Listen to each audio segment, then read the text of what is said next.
yi xaw a rangé wu un peu voilà gis ngeen nag situation baa ngi nii li xaw na compliqué donc voilà dañuy xaar nga xamante ni moom mooy avocat yi maître Mokh Youm ak ki nga xamante ni moom mooy maître Amadou Sall également ñoom ñëpp ñu ngi taxaw ñu fas yéene wax ak sénégalais mais également fan la.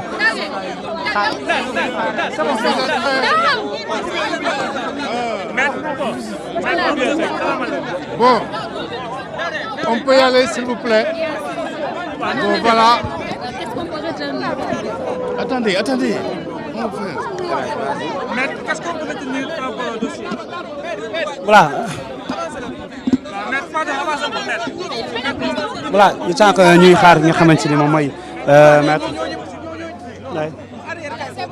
C'est bon, hein? Voilà, on va vous faire une déclaration. Vous le savez, c'est la deuxième fois aujourd'hui que Farba Ngom a été entendu. Et à la suite de cette deuxième audition, où il a été entendu successivement avec Tahirou Sarr, mon confrère maître Babacar Cissé va vous faire une déclaration en français, à la suite de quoi je vous en ferai le résumé en wolof. Et sans plus tarder, je vais laisser la parole à maître Babacar Cissé pour une déclaration en français. Bon, oui. Bon, à la suite de mon confrère maître El Hadji Amadou Sall, je tiens à préciser que M. Farba Ngom, après son audition du lundi 15 décembre, a été extrait du pavillon spécial pour être entendu aujourd'hui dans l'après-midi à 15h. Évidemment, son audition avait été précédée de celle de M. Tahirou Sarr.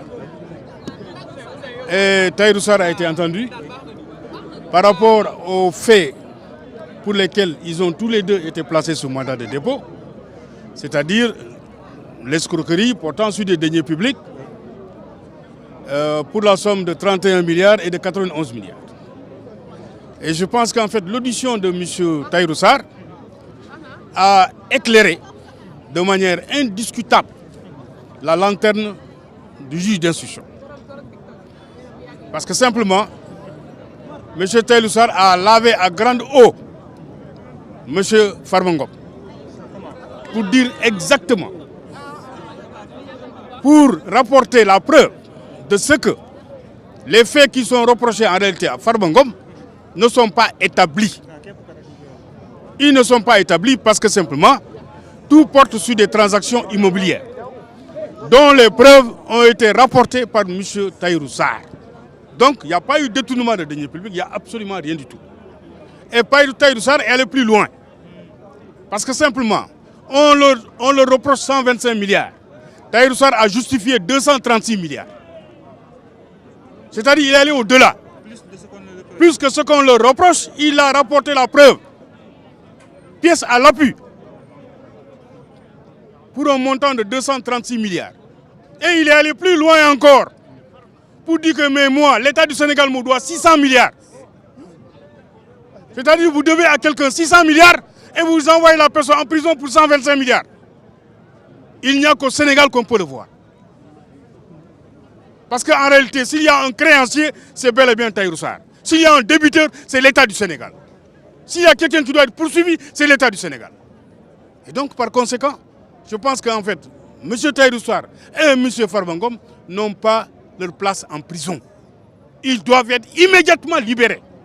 Et nous allons œuvrer dans ce sens-là. C'est pourquoi nous avons tenu à faire cette déclaration. Pour le moment, nous allons introduire une nouvelle demande de mise en liberté et nous estimons et nous espérons que, compte tenu des éléments nouveaux qui ont été produits devant le juge d'instruction, dans son dossier, que M. Farba Ngom et Tahirou Sarr seront bientôt libres. Voilà, je vous remercie. Merci beaucoup. Merci.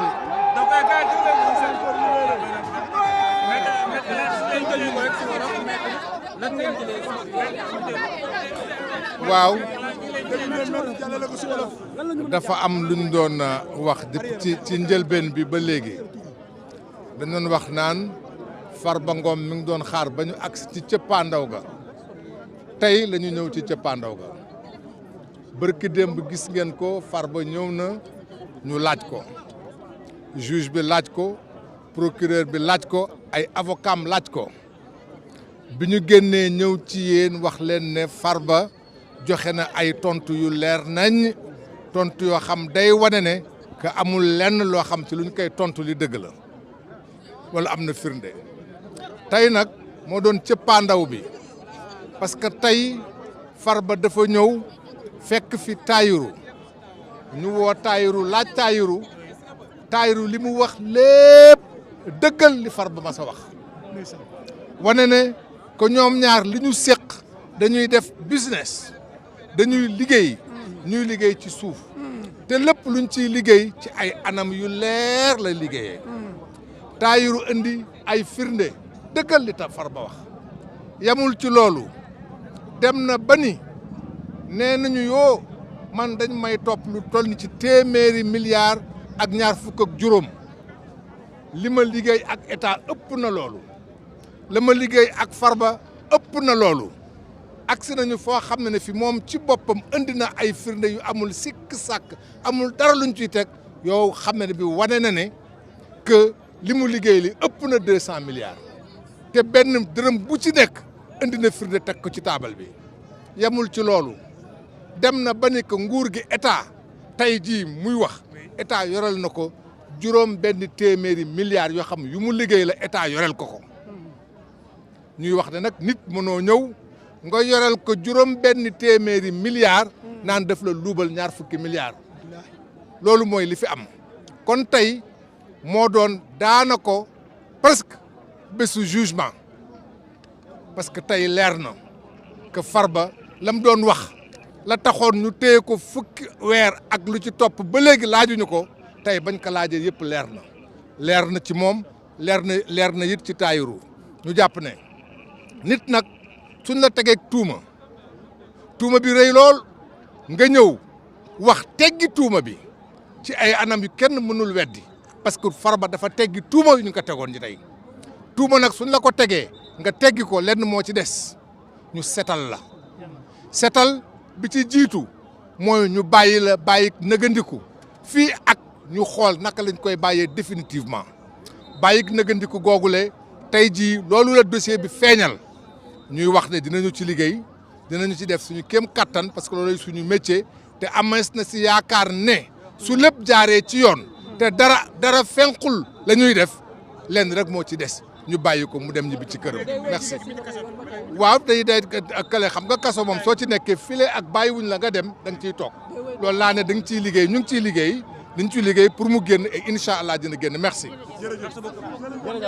waaw ki nga xamante ni moom mooy maître Amadou Sall accompagné de maître Omar Youm donc l'information est très claire l'information est très claire quand même donc ça veut tout simplement dire que Farba Ngom reste en prison voilà Farba Ngom reste en prison donc en attendant gis nga mbooloo bu bari bi nga xamante ni ñoom ñoo fi nekk gis nga également renfort bi nga xamante ni ñu ngi ñëw pour yëkkati génne ki nga xamante ni wala accompagner ki nga xamante ni mooy monsieur Farba Ngom ambulance bi nga xamante ni moo ko indi woon également dem na auto administration pénitentiaire également bi indi woon Tahirou Sarr également mi ngi noonu di placé wu demagul moom tamit